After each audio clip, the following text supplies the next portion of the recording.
Hello kaibigan. Ayan. So welcome back to my channel. Welcome back kaibigan. Ayan. So in this video, turuan kayo kung paano ba ma-fix yung ating mga problem sa GCash, kung bakit ayaw ma-registered yung ating mga GCash account kaibigan. So kung ayaw ma-verified yung ating mga GCash account ay in this video turuan kayo kaibigan.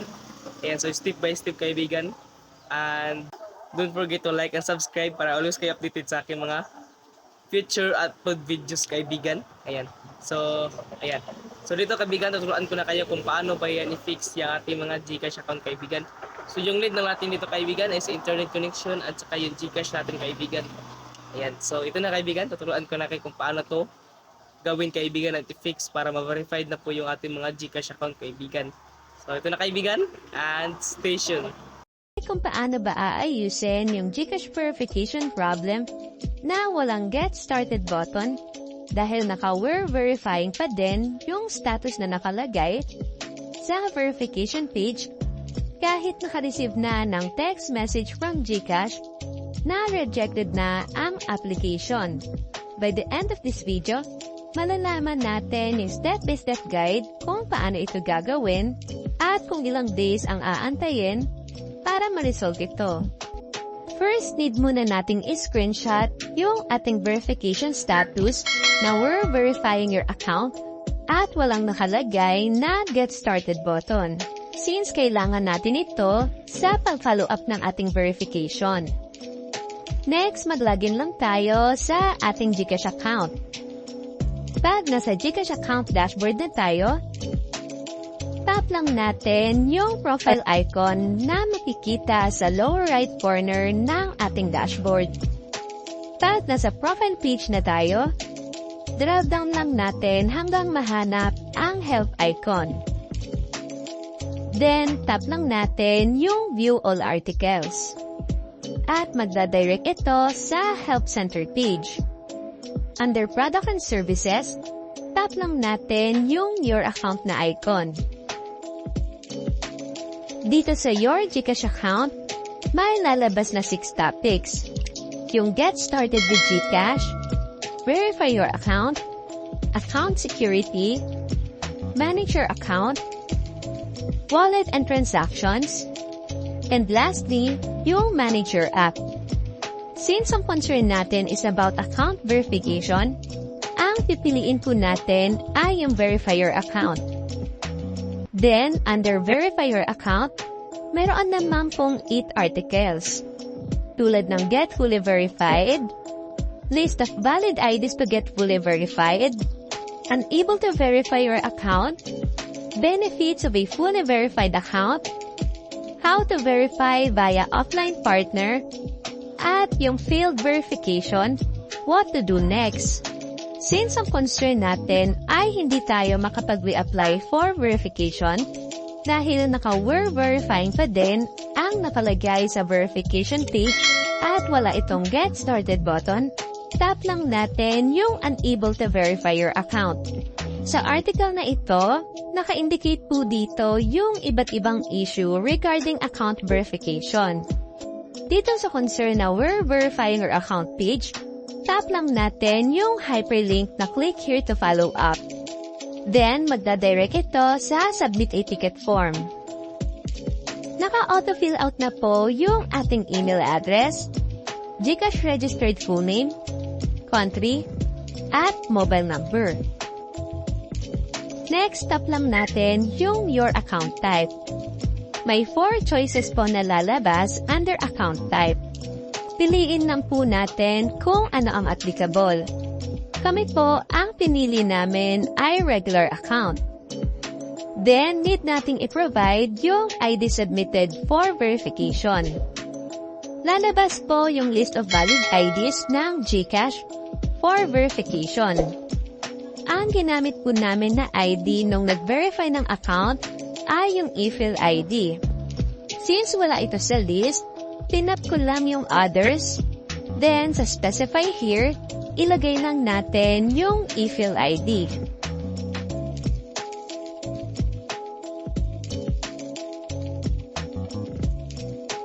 Next, i-input lang natin yung date of last KYC attempt. Para sa mga hindi na maalala yung date, kahit i-estimate nyo na lang po ito. After nyan, i-check lang natin itong screenshot of transaction or error prompt. Then, need naman nating i-input yung details ng ating concern. Ito po yung message na nilagay ko. Hi GCash, good day. My account verification is already rejected. But I wasn't able to reapply for account verification since the status in verification page is still in we're verifying your account. Kindly assist me to fix my concern. I wanted to repeat the verification process. Thank you. After ma-input yung ating concern, next need naman nating i-attach yung screenshot ng ating verification page na naka-indicate na we're verifying your account. Tap lang natin yung add file or drop files here. Then, magdadirect ito sa ating phone storage. Iselect lang natin yung picture. Antayin lang nating ma-successfully upload yung file na inattach natin. Then, itap lang natin yung submit. After nating masubmit yung ticket, lalabas po itong GCash confirmation page na we've received your request. Thank you for reaching out to us. We'll get back to you as soon as we can. Para naman po ma-check yung status ng ating submitted ticket, sa ating GCash profile page, tap lang natin yung help. Then, itap natin yung your conversations. At itap ang view more. Then, lalabas itong pinasa natin na ticket. Tap lang natin yung arrow right para ma-view ito. After naming mag-submit ng ticket, naka-receive kami ng automated response from GCash na please retry the verification process after 24 hours.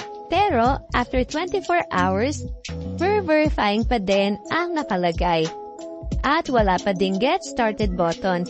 Kaya nag-submit ako ng follow-up dito sa mismong ticket. Ito po yung message na nilagay ko.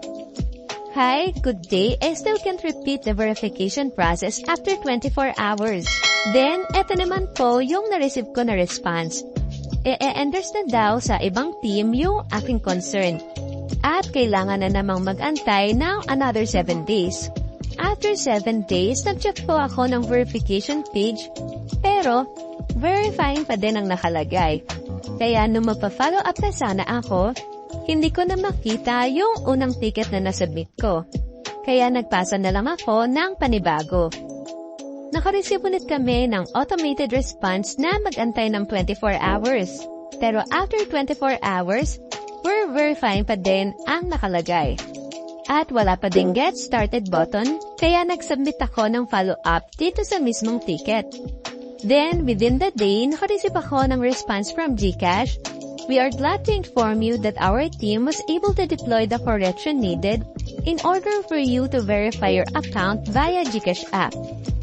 Kindly perform a clear cache on your mobile device before verifying your account. If the error persists, kindly provide a screen recording video on how you did the process. Naka-receive din po ako ng another update na please try verifying your GCash account. Let me know if you encounter any problems. If there are none, and you were able to verify your account, we will resolve this ticket within the next 5 days. After ko mabasa yung response ng GCash, chinar ko agad yung verification page at nawala naman yung we're verifying your account status. At meron ng get started button, kaya pwede na naming ulitin yung verification process. Actually, hindi ko na nagawang mag-clear cache, pero wala naman kaming na-encounter na problem. Umabot din na more or less 10 days bago na-resolve ng GCash etong concern namin. Hopefully, makatulong po yung video na ito para maulit na ang inyong verification process. So, this is the end of our video. Ayan, kung andito ka pa rin hanggang ngayon mga kaibigan, ay alam ko nagustuhan mo itong video, kaya I hope nakatulong to sa inyo mga kaibigan. Ayan, sa little video natin yung tutorial at ngayon. Ay kung nagustuhan nyo ito mga kaibigan at nakatulong to sa inyo, ay tulungan nyo rin ako mga kaibigan. Kaya please subscribe and like my YouTube channel. Ayan. So, para lahat tayo ay lumago. Ayan. So, thank you. Enjoy and God bless.